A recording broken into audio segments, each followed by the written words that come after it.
I've been at it again. I don't know how well the lighting is going to come in, but I'll show you some of the things that I've been painting. Um, these guys they've been on in my painting section for ages, and so it's really nice to finish them, especially because I was getting really bored by the end of it because they're villagers, and no offense to villagers, I mean we're all villagers ourselves, but they can get a little bit boring to paint because you can't make them exactly look too special and majestic and all the rest of it. We're gonna run through the ones I've been doing. These guys, they're next on the chopping block. Look, we got Tifa Lockhart there. It's because I've got a game coming up that requires a load of sci-fi characters, and so I just grabbed a load of sci-fi characters. Apart from him, he's just here because, well, to be honest, he was supposed to be involved with the previous lot, but he's a bit more technical, so he just got annoying when I was like the way I do it. Like, I'll paint them all white, and then I'll select one color and then I will apply where that one colour could go on every single one of them. And then I'll get the next colour out, and then I'll apply that colour to every single one of them wherever it needs to be. Although sometimes I get bored, like this one. Yeah, I think that he's the worst painted one, this guy. Because if you look at his backpack, I really could have used a lot more colours. But I just got bored and annoyed. I mean, he's not... I mean, if you look at him, he's obviously some kind of travelling merchant or something like that. He's not a main character. He's not a... You know, like, do I really want to use the full extent of my powers on this man? Not that my powers are that great, but yes. So we've got a little homeless bloke here with his little bowl of muesli. I don't know. I don't know, are we focusing all right? Yeah. See, I've got a very simple way of painting. It's just like, I think it's to appease my ADHD so that I don't go crazy. I call it old man painting porcelain figures painting.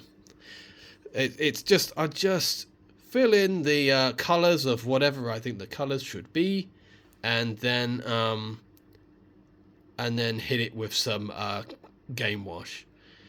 It's very, very simple. I prefer simple colours, and I prefer the white undercoat as well, because I think it makes the colour pop just that little bit better. A lot of people prefer black undercoat, and I never have. I don't think it. Well, I say it doesn't look good. It doesn't look good for what I want. You know, it probably looks fine for what everybody else wants. Yeah, I mean, these are really like all-purpose villagers. You know, if I need a blacksmith, I'll grab this bloke, and farms people. We've got this chap here. He turned out quite well actually. This is this dwarf. He was a different pack to the rest of the villagers. Not all of these were from the same purchase. I just knew I had to get my villagers painted up, so I grabbed all my villager figures. Come on, my friend. He's got like a big comedy plank. This guy's this sort of guy you call his attention and he'll knock you out as he turns to face you. And then somebody will call his attention behind him, and then he'll knock you out again. That one turned out alright as well. I thought that the apron came out really nice. The Game Watch, not Game and Watch, the Game Wash, it's this one. Vallejo Game Wash dipping formula. It's quite hair raising using that, because you've got to dip your miniature in it, and then you've just got to brush the Game Wash off the miniature as fast as you can. and you sort of uncover them, but what you uncover looks really great. Although I have noticed you don't really need to dip the whole miniature in there, just like half will do, because the wash is runny, so the wash is going to run down the miniature anyway. So dip like a bit of them in there, and then as you're slashing away at it with the paintbrush, just make sure you're slashing downwards so you cover what wasn't dipped. Ironically, here's a painter man. These are quite hard to focus. Maybe I think I've got to. But yeah, some reason he reminds me of Princess Bride. That I've just sucked 1 year of your life away. He reminds me of that guy. Old man. You can never have too many old men in fantasy. I know they often try and make them young and sexy, like Merlin. When was the last time we saw a depiction of Merlin as an elderly man? It's just like, no, he must be young, sexy magician. No, fuck you, fool. This one, he's like, do you know what? This one, sometimes my bias truly infects what I'm doing. I'm just sort of like, well, he's a ranger. Rangers are gay.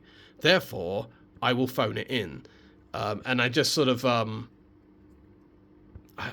was like, right, he's got a green jacket. He's got green leggings too. He's got green boots. He's got green fucking everything. And of course, the funny thing is, my own obtuseness kind of bit me, because it actually kind of works. Because, well, if he's a ranger, well, he's going to be in camouflage, isn't he? I didn't think that one through. It's like a hissy fit that worked out the right way. This guy, I think I fucked his face up. He's the weird thing is, I think I repaired it, and then I put the game wash on, and I didn't brush it from his face enough, and so it sort of went wrong. But again, it's just a villager. Like, if I'm going to sit there and split hairs about the fact that he's got a black glob on his forehead, then I'm in the wrong hobby. And actually, by the time I was finished with all this, I had a big black glob on my own head. So maybe that was a tribute to me. It's because my hands got so messy when I was using the game wash, and then I itched my forehead. This man, he kind of looks like he's got sunglasses on. Yeah, I didn't do that well with his face either. But I don't know. They're fit for purpose, though. It's like if I'm going to play a game with any of these guys, and the thing is, they are likely to be in use because everyone needs villagers sometimes. They'll be fine on the table. This bloke's got a pig. See, pet pig.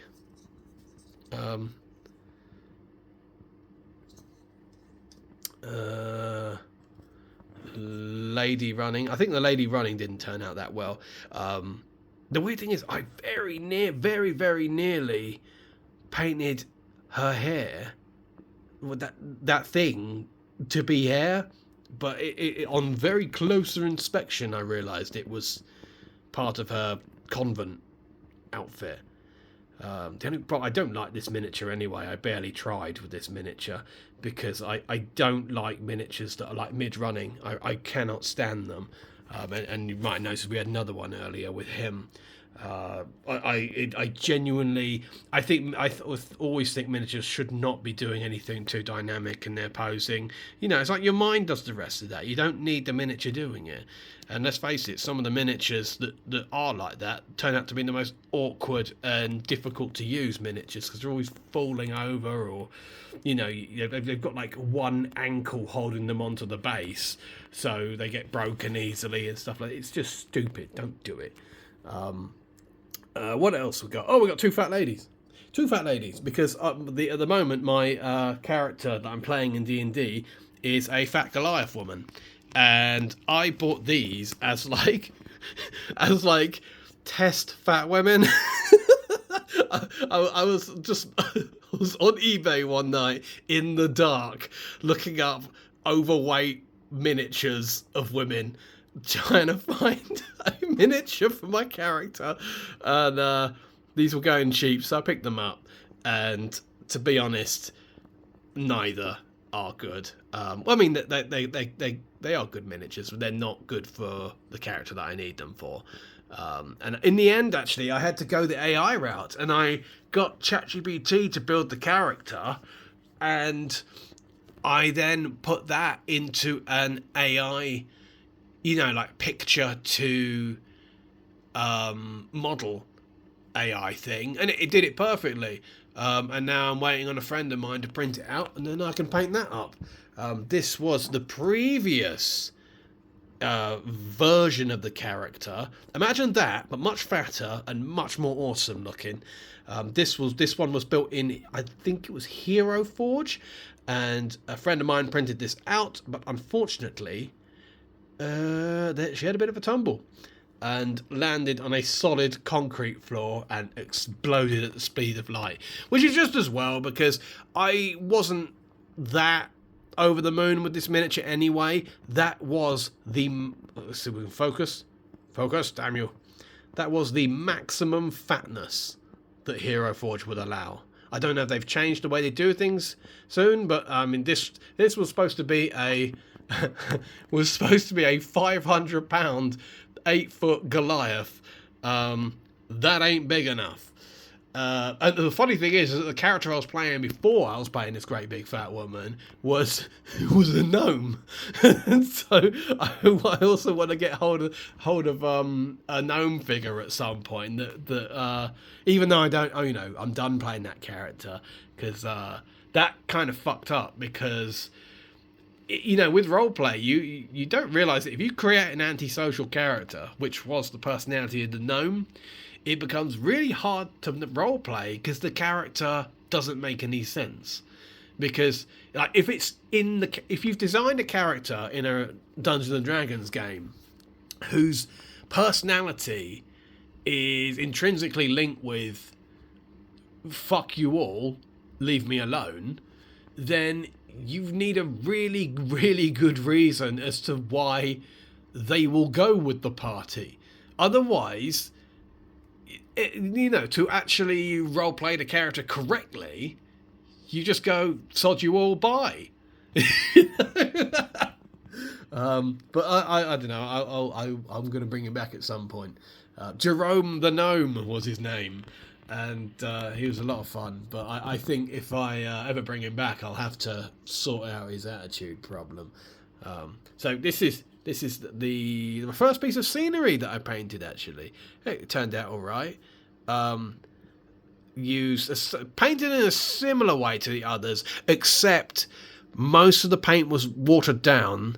It would be like, say, like I poured out some brown into the palette to apply to like the aprons or whatever, and there was still some brown left over and nothing left to put it on.